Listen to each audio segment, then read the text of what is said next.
but I start with people's beginnings and origin stories because, like I said, we are whole people and we are much more than our current circumstance. Yeah. That does not define us. No, it does not. So tell me about yourself, Shawlee. Where were you born and raised? I was born right here in Seattle, Washington, on 43rd and 5th Avenue Northwest. And tell me about your family life, your home life. What was it like growing up for you? Well, growing up, it was my mother got remarried. My parents split up when my brother and I were like 2 or 3 years old. Both partied and did drugs. So Grandma and Grandpa raised my brother and I. And it was just my brother and I against the world. And it still is. Yeah. So tell me about, you went to high school in Seattle? I did. I went to West Woodland Elementary. I went to Whitman Middle School, John Marshall Night School, NSYS, Ballard High School. True Seattleite. Yeah. You've been in Ballard around this area for your whole life. Yeah. I just turned 49. Oh, well, happy birthday. Happy belated birthday. Thank you. So tell me, in high school, what was going on? Were you doing sports? Were you just, what was happening? That was about the time that my brother and I moved in with our father. Why? And because he finally had a place that we could be, but it didn't change any of his behavior.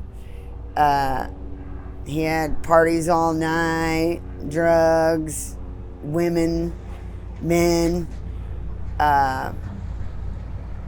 Yeah. And so, you're 16 and you're growing up in this environment. Yeah. Yep. Yeah. Well, my guess is, I don't want to assume anything, but were you pretty, I don't know if the word's free to do what you want? Or pretty much. We just kind of... Grandpa and Grandma didn't drive, and Grandpa was too damn old to chase us. He always told us he wanted us home when the street lights came on, but Yeah. There's that. Yeah. We used to go to a lot of kegs and spodies and smoked a lot of weed. What is a spodie? I've never heard that term. Well, it's where you mix a bunch of different kinds of hard alcohol and like Hawaiian punch, and you cut up a whole bunch of fruit and you put it in there, and then you can just get drunk off the fruit. I think people have called that jungle juice. There's many names. I'm sure there's many names. I bet. As time Here goes we call on. them spodies. Spodie, there you go. Yeah. And so you finished high school at Ballard High? I did not. I dropped out at 15 in 10th grade and moved out on my own. What did you do, and how did you do that at 15? Well, we had a friend, and we stayed, and he was a family friend, and my brother and I both stayed there at his house in Lake City, which he died, I believe, in 2010, 2011, something like that. He had went to prison and got out, and decided he could get high one more time, and he overdosed on heroin. Yep. I have a cousin that has a very similar story to that. That was it. But so you went and lived with this gentleman. Mm-hmm. And he looked out for us, and he was so both of you and your brother. Yep, me and my brother. Yep. And so you're not at school. What are you doing all day? Well, we started selling drugs, and I thought I was smart getting a part-time job at Pizza Hut, thinking that you know what I mean. That would, if I got in trouble, I could prove for the money because I worked. But I was so young in the brain, I thought that actually was covering my ass. But it obviously wouldn't have. But luckily, I never got in trouble for any of that. But my addiction went from cigarettes to, which I'm smoking again today, to weed, to drinking, and then I was raped at 15 by one of my dad's friends, and Woke up with a switchblade to my throat and a big old school steamroller. Told me, suck bitch or I'm going to cut your throat. And from there, and the walls were breathing, and like, I don't know. And then my grandpa died right after that. And my brother went to juvenile prison, and I was all alone. So I just went and I went out in the world and sold a lot of drugs and ran around with a lot of older people than I actually was. My boyfriend at 16 was 32 years old, and that was okay with my dad. I don't know. A lot, yeah. Yeah, it sounds like you had a biological dad, but not a father. Yeah. And I am so sorry that happened. I have 3 little girls, and like, there's a lot of emotion that comes up in me when I hear it. I have 4. Yeah. When something happens to a kid like that, it just breaks my heart. Yeah, I have 5 children. I have a 27-year-old son, a daughter that's 25, a daughter that's 23, one that's 16, and one that's going to be 14 on the 23rd of this month. Yeah, wow. Yeah. Congratulations. Thank you. So, what's going on in your 20s? In my 20s, well, I had my son at 21. First, my plans were to go to college, graduate, go to college, and buy a house and do all these things by the age of 25, and then I'd have kids. But then I had been with my son's father for a couple years, and we got engaged, and we decided to have a kid, and the abuse started, mental and physical. And I have hair right here that don't grow from him smashing my head in the ground. I look at it every day in the mirror still. And it happened when I was 21 years old. And I don't know. And then, let's see. And then he broke my ribs. Broke 2, cracked 1. Or no, cracked 2, broke 1. Stomped on me with steel toe boots and then tried to give me CPR afterwards. Yeah. Yeah, that is yeah. That should not happen. I'm sorry. Yeah, right? And that to me is such what a fucked up thing to do, to stomp you and then try and give you CPR. Yeah, It just shows I just don't get the fuck away from me. That just shows the insanity of right? it, you know. So I went back, as we do. Oh, I'll never do it again. Until any woman, girl, whoever, I hope you hear me when I tell you this, the first time has to be the last time. My son was 5.5 months old when I was feeding him a bottle, and his father was drunk. And I told him if he ever did anything to me with our kid, that I'd put him in jail. Well, he choked me to the point that I started to lose consciousness, dropped my son, caught him upside down between my legs, and if he had hit that floor, he would have either died or been brain dead. Somehow I was able to get the strength to kick his 215-pound solid dad off of me, and then I had blood clots around, like you get a blood blister under your skin. My whole neck was covered literally from his whole hands. Like, that was the last time. How did you get out of it? I told him I couldn't breathe, so I got him to let me creep to the door and get out on the porch, and then I eased my way to get him to let me get down the stairs. And then I eased my way a little more, and he let his guard down a little bit that I wasn't going nowhere, and I just ran like a bat out of hell with my 5.5-month-old son. Left my car, my purse, my keys, Went to the police station in North Bend. They were closed. So I kept running and went to the QFC and had to call my aunt at work in Stanwood to come down and get me. And but she couldn't leave work because she was the only one there at the gas station. So she called my other aunt that lived in West Seattle. She had to come and get me, her and her son, at like 2, 3 in the morning. And I had to ride with my son without a car seat. And the store people gave me formula and a bottle and everything because I didn't have nothing with me. That was one of my times of sobriety. And after that, I went back to getting high again. And I left my kid with my grandmother and my aunt, which for me, looking back, I could have made different decisions. The different decision I would have made was to work harder at my sobriety instead of burying myself, because I knew that they were safe, fed, clothed, and well taken care of. They raised me, so I knew they were okay. So that enabled me to be able to do my addiction even more.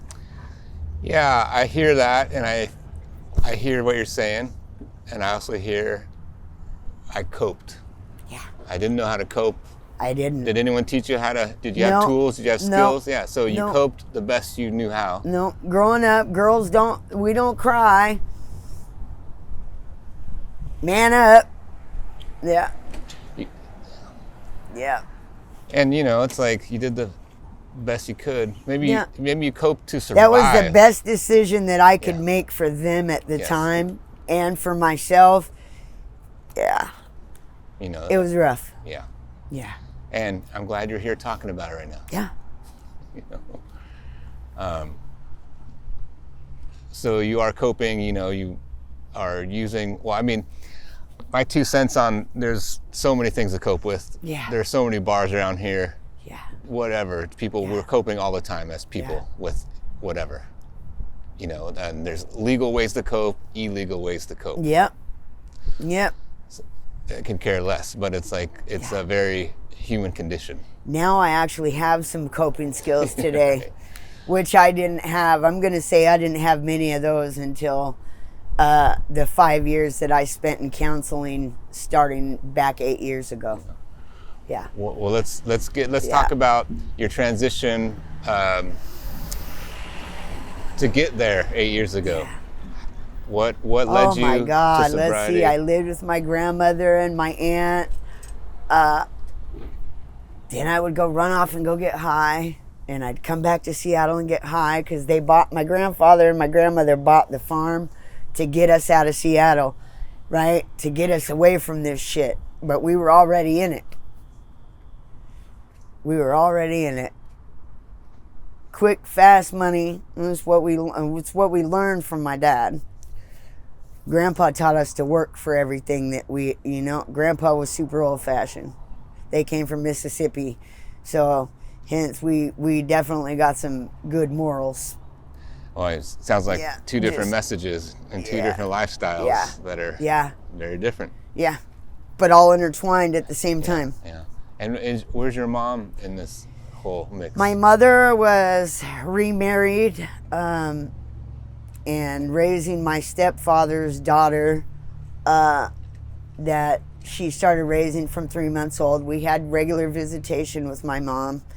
And the older we got, the more rules and regulations we didn't want. So we didn't go to mom's very much the older we got. Not when we had a choice. No thanks. Yeah. Well, throughout your, life, how did you get out of your addiction? Well, I've been out of it. I've been in it. I've been out of it. Which is all part of trying to get sober, right? Yeah. Like you fall, you get back up, you fall, you get back up. I've been trying to get sober probably since my children, you know what I mean? Since I got sober a month and a half before I got pregnant with my son. Yeah. But I've had bouts. The longest that I've had before now clean was 44 months and 3 weeks. Incredible. And now I've surpassed that. Nice. Yeah. Congratulations. Yeah. Finally. Yeah.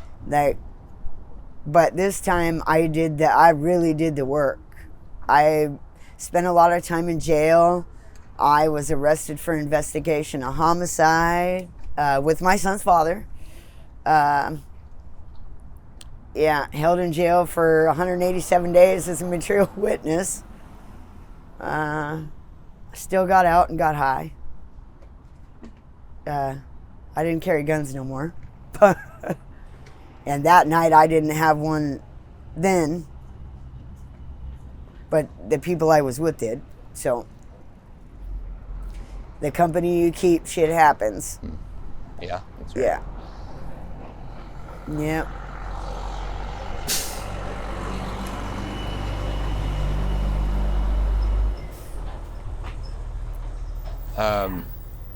Well, let's talk about your current situation here. My current situation here, well, I'll start from the last 8 years. I had 8 federal counts. I was indicted on 8 federal counts in September of 2017. The U.S. Marshals, the FBI, the postal inspectors, they finally got me on November 4th. Or November 3rd, they arrested me. So November 4th, 2017 is my clean date. I ended up doing some time in federal prison. I spent 11 months and 10 days on an ankle monitor. When I got clean, I had 13 felonies that I was fighting. 8 federal and I have 13 cases, but 12 of them were felonies. And then I had a misdemeanor DUI down in Thurston County that I got for driving my boyfriend to Chehalis, to ABHS. And I had gotten hit by a Postal Service semi not long before I drove him down there. So this off-duty state patrol decided that I had just been in an accident, but this accident happened way long ago. So all of a sudden I'm surrounded by all these different police agencies in Nisqually Valley. Because your car was all banged up? Yeah, yeah. I see. Yeah. So they ended up getting me on a DUI for that. But I fought for a long time, but I ended up I got on methadone when I got out of federal prison. That lasted for 3 days before they overprescribed me at Therapeutic Health Services in Shoreline and overdosed me. You can overdose on methadone? Yeah, they did it. I had nothing else in my system except that methadone. Yeah. And it did permanent damage to my heart. I now have what's called a prolonged QT interval. And you can think about it like this. Your heart beats all the way down the alphabet.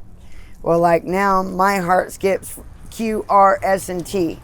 So it stops for those 4 beats every minute. I have to have monitored every 3 months to make sure that it's not getting worse. I went through, when I got out of the hospital after 4 days, the whole time they kept Narcaning me, and I was begging them to stop. That stuff was so horrible. And so I get back to treatment that I had started. Here I'm on pretrial release on a federal indictment. I'm getting in the hospital for, so that wasn't very fun trying to, but I'm like, I swear I didn't do anything. So they figured it out. But when I went back to treatment, they were like, oh, we have a dose hold on you. Let me take that off so you can go get your dose. No, you can keep it. Then they're like, oh, well, let's get you on Suboxone. No, you can keep all of it. You just stopped. Yeah, no. I let you guys have control for 5 minutes and you killed me. Apparently I couldn't smoke enough heroin myself to kill myself, but I gave them control for 3 days and they killed me, and I used to smoke an 8-ball of heroin a day. So you quit cold turkey and that was that? Yeah, no. So I continued on and fought my cases. I'm very blessed to be sitting here today. I was given another opportunity to live a different life. And I tried for the county drug court or whatever. And I also applied for Dream Court. Well, this is the catch-22 with that. If you have federal cases, you can't get, if you have federal cases, you can't get the county's drug court, right? And if you have county cases or state cases, you can't get the federal one. So you're screwed either way. So I was looking at 8 to 30 years. And that was for the charges that they dropped. Because they read my life story, their prosecutor, and everybody got to read it, all the probation people. And I was charged with aggravated identity fraud. I was out there stealing packages. I was stealing mail. That's why I had so many agencies after me. Yeah. And so I completed my 9 months of treatment. I've been a member of Narcotics Anonymous since I was released out of prison. And I actually am grateful for the time that I had to sit on that ankle monitor because it taught me how to sit still again. And I had to actually plan my life for the next week. I couldn't plan my life for the next day or the next hour, really. But so it taught me to get some stability along with that. And during which time I also went to counseling and did CBT, DBT,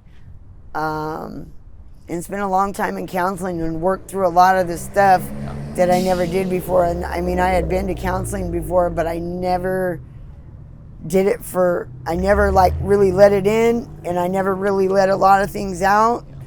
And I allowed myself to be able to process everything that I didn't do before, because that was the only thing that had always been suggested that I didn't follow with, and then I'd end up right back getting loaded again.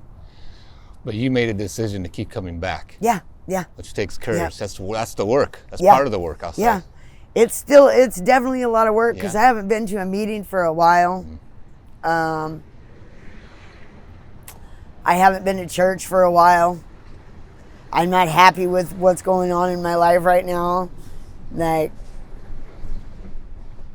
November 4th, I'll have 8 years clean and sober. But I'm out here living in my car for almost 4 months because of all these stupid criterias that they want. I have a credit score of over 700 today. I have credit cards. I have a life. I've built a life. I have a union job. I work for UPS. I'm a Teamster, Local 174. I'm not, you know what I mean? And I'm on workers' comp and have been for 22 months now. I'm getting ready for a carpal tunnel surgery on the Halloween, as a matter of fact. It's been a long process. I had 3 repetitive stress injuries that I went out on work, so I only get 60% of my wages as it stands already. It's and then there's all this red tape to go through. Well, I left my last place on June 30th. Section 8 didn't give me my new voucher until 4 days before my move-out date. So that was fun. And then I have applied, and the application fees are just ridiculous. I've been on Zillow and paid the $35 per person application fee that you can use as many times as you want during a month period. But yet I've only had one place respond to my Zillow application. So I was just sitting here paying all this money to these people and nobody ever responds. And you were saying you have your children. Yeah. How many children are back here? I have 2 with me right now. My 23-year-old daughter and my 27-year-old son. And you guys are all living in your car? Or? Well, my daughter has chosen to be in the tent. Mm-hmm. There's not all that much room in the car. She was out with friends at the apartments where we moved from. And then she just came down here, I don't know, 3 weeks, a month ago. And we've been down around this area where my brother's at, because of course I'm going to be safe. I'm going to be safest by my brother than anywhere else. And I've been attacked out here twice. One by this business owner who owns the Paving Stone Supply Company and Big Mike's truck and dump. I was parked on 11th in front of Fred Meyer's, and I'm laying there watching Netflix on my phone. This guy pulls up, puts his tire on my bumper, passes my car, clips my mirror, keeps going. I get out, I get his plate, and I get back in the car. About 5 minutes later, he comes pounding on my window like he's about to break through it, telling me if I don't move my car right now, he's going to go get the biggest semi that he can find and ram me with it. Threatening you. Yeah. So that's exactly what he did. He didn't ram me, but he went and got that semi. He went and dropped his personal truck off and got that semi. Intimidating. Yeah. Intimidation, yeah. Yeah. And then, so he sat there honking the horn, playing chicken with me with it in the Fred Meyer parking lot for a long time. You're in the Fred Meyer parking lot? At this point, yeah. I moved you away moved. off of the public street where I had every right to be. That's right. I have a license. I have insurance. I still, even though I'm out here, I'm still paying my bills. You know what I mean? Like, I have responsibilities today. I have a life today. And, like, I told that dude, unfortunately for you, bro, I'm not one of these people you can push around. I'm not on drugs today. I'm a normal person today, as normal as I can be, because I also suffer from bipolar disorder, with bipolar 2 with personality disorder, slight personality disorder. Well, I will say, and PTSD and sorry, go ahead. Yeah. That Yeah, and then I'm in the Fred Meyer, and he's doing all that, right? And I'm freaking out. And he was driving one of the Paving Stone Supply trucks, which I didn't know that he actually owned that company too at that moment. I just knew he owned Big Mike's truck and dump because I'm Big Mike. And you're a girl, and I'm going to do, you know what I mean? I'm going to threaten you. Big guy, right? He's like this big. Anyway, he's sitting there playing chicken with me with the truck, with the semi. And so I run across the street to the pavestone place. Because at this, and I got 911 on the phone. Ben had him on the phone at this point. He comes running up behind me and grabs me on my shoulder and tosses me to the side. Oh, no, you don't. Right? And I waited and waited and waited and waited and waited hours for the police to come. And this guy is assaulting me and threatening my life with a semi. If he would have hit my Chrysler 300, he would have killed my son and I. You know what I mean? Or very badly injured us. And, yeah, it's just crazy. It's just nuts. And I think the police didn't come because the North Precinct, since this is their area, and they know me, and they, as they would call me, was a menace, right? With all the male shit I was doing. And they knew it. And so I think that's why, ultimately, I think that's why they didn't come like they should have that day. That was on August 8th. So they never showed up and nothing ever happened? And... No, they finally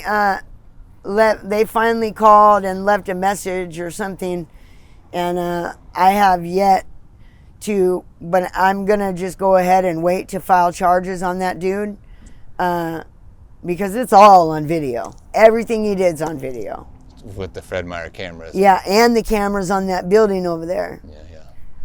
I'm sure somebody else has cameras, even if he changed the footage or deleted the footage from that building. You know what I mean? Fred Meyer does. Yeah, Fred Meyer's has got, apparently their camera system is top of the line, like $1 million camera system.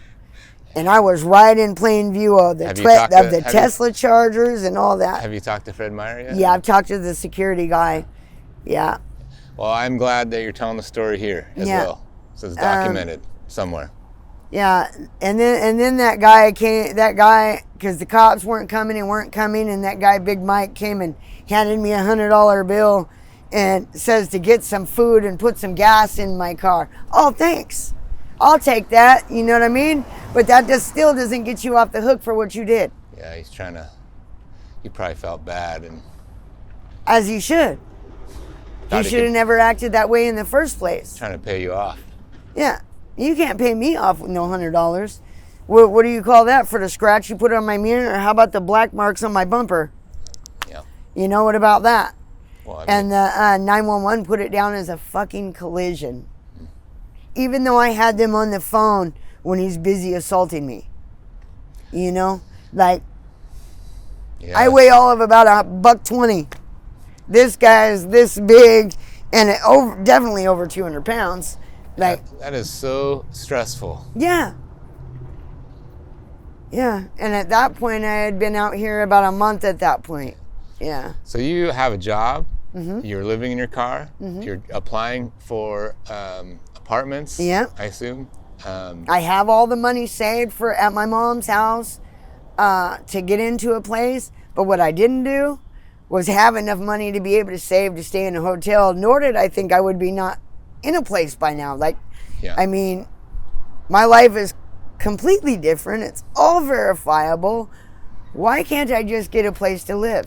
It's like I have a Section 8 voucher I've had for like 6 years now. Like, I don't get it. Why is it so hard?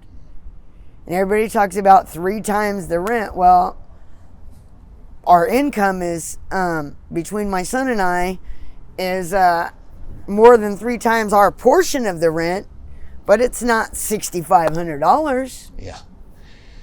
Yeah, it is expensive. Yeah. A lot of people are struggling. Yeah, yeah, A lot of people are struggling. yeah. It's hard. It's Yeah. not easy. And I try to help my brother as much as I can. Which he got out of prison 6 years ago. And he was doing pretty good for a while. He got out, what was it, April 13th, I think, of 2020. And then my grandmother died in January of 2021. And I happened to be in Vegas for a week. Having my first vacation clean ever in my, like, other than when I was fat and pregnant, I went on vacation to Vegas. But that was like my own little vacation, and my brother stayed at the house, and turned out my grandma died while I was gone. I wasn't there for the support for my brother at the time, and my brother was my grandma's baby. I was grandpa's baby. I was the only girl till I was 16. Yeah. I had all the grandkids. Well, how are you surviving out here? Well, I go get ice water at Subway, and Subway is kind enough to allow us to use their restroom, and I always be respectful and ask permission. I don't just, and I try to pick up all the garbage around wherever we are, even though we're not the ones doing it. I was born and raised here. Like, I don't like seeing where I grew up look like this. I didn't like it when I was getting high. I didn't like the garbage that people just throw everywhere. It gives every single person a bad name, whether they're doing it or not. Hence that guy trying to attack me because of his assumptions. That's right. But there wasn't garbage out. There was a garbage bag that I had picked up all the garbage around, but it was a kitchen garbage bag. I buy them and I make sure that we all got garbage bags. Is there anything that you'd want the people of Seattle to know? That I believe when it comes to people living in their cars and females, and the fact that the Seattle Police Department needs to be more on point and make that a priority, because they could have been there. That guy could have killed me with that semi truck, and they never came. I had to come and get my big brother to come and be over there, because I'm sitting there. They're telling me not to leave. Wait there, wait there, wait there. And so I went and got my big. I called somebody and had them tell my brother that I needed him to come over there and what was going on. So he sat there with me, And there was another lady that happened to be there during all of this time, whose number I have, who is a witness of all of this. And like, I understand the business owners are frustrated and whatnot with all of the stuff that goes on with the drugs, the garbage, the crime, all of it. I get it. But at the same time, not everybody is guilty just because somebody is, you know? My son is 27 and he's autistic. Like, that was not a good thing for him. That should have never happened. Like, this is my neighborhood. This is where I feel safest in all of Seattle, is here in this area. I grew up on 43rd and 5th by Ross Park. You know, it's just unreal how people treat people out here. Like another day, on, August 20th, I had this man with a Honda Element, burnt orange, license plate CMT 4055, who somebody stole his bike.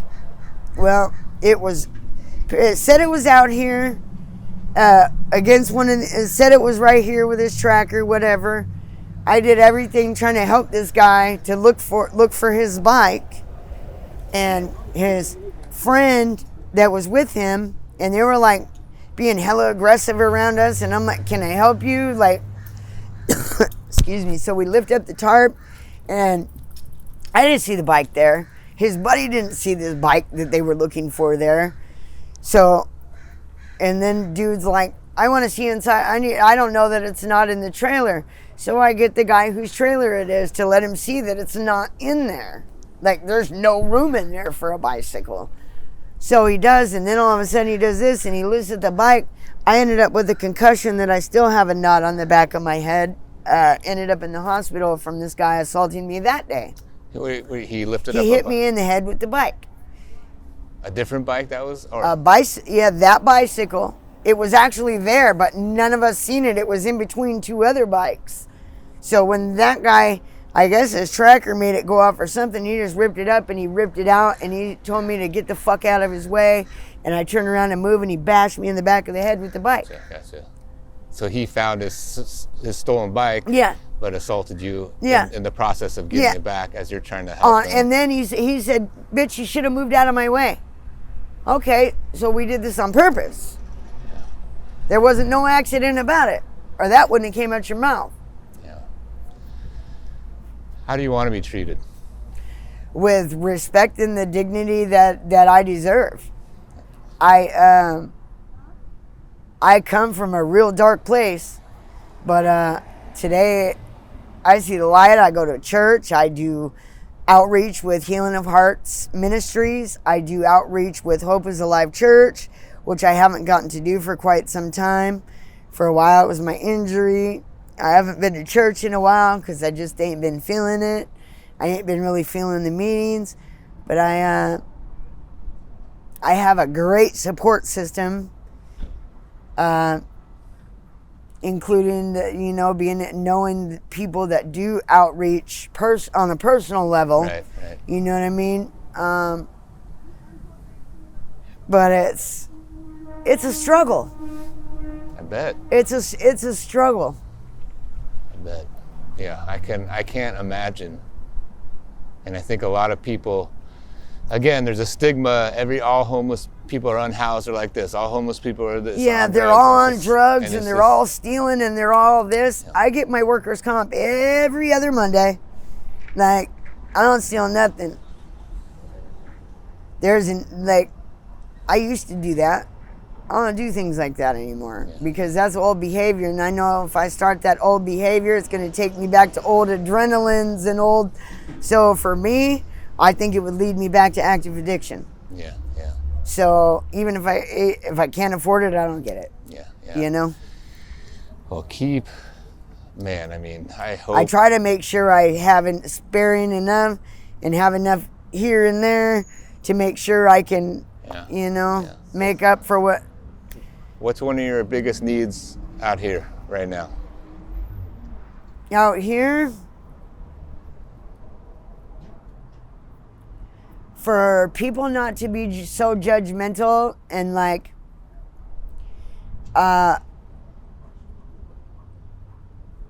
so far, these guys, the post office has not complained about us because we all sleep all night over here. There's not people out doing drugs on the street, and I kick them all out of here. Get that shit away from my car. I don't do it. I'm trying to sleep. You're not going to come over here at our little spot and wake me up. You know what I mean? I like my sleep. And very important. Yeah. And I don't know, it's super nice that the food bank has really good food, that you can go and get food for every day, at least one meal, which definitely helps. A little while ago, they had the nurse van here for wound care, and they have antibiotics, and the needle exchange comes by, and the unified care team comes by, and they're super easy to work with, super nice. Good. Yeah. Anything else you want to add? That I think that the police, instead of messing with the homeless like they do, I think they should actually come and deal with a crime that happens to someone on the street, especially a female. These females are super vulnerable out here, whether they're sober, drunk, drugs, whatever. They're a female. That's a female's a female, and a man's a man, and they're made that way for a reason. There's not equality when it comes to the strength part between a man and a woman. There's just not. Thank you so much for your time. Absolutely. Good to hear your voice. Appreciate it. Yeah. All right. Well, if you open for a hug, hang in there. Absolutely. Hang in there. Oh, yes. Well, most definitely. I'm always at this.